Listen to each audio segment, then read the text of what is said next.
begin tonight with a last stand by protesters before natural gas starts flowing under the streets of West Roxbury.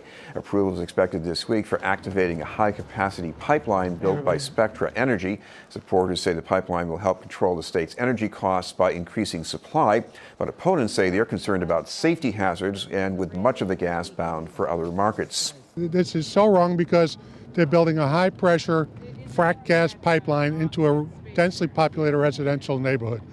We know that these things can and do explode. They do. There is a danger of explosion, which would be devastating to put this pipeline, a high-pressure pipeline, and then a metering and regulatory station right in a neighborhood here.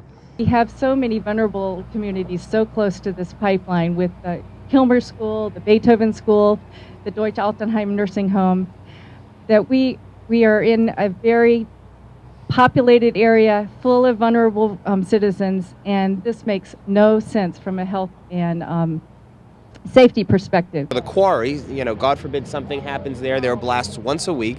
Something could happen. You could conceivably have some sort of an accident that could really make this a disaster area. There is so much opposition to this unsafe pipeline, this unsafe metering regulating station, and to the terrible process that allowed it to happen, where we have no voice. All of our elected officials are opposed to this. We are opposed to it, and it still goes on. They build massive abominations like this in our midst, massive bombs beneath our streets and our homes.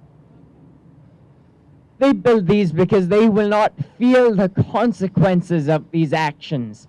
They will not suffer the ramifications that they reap, but we will.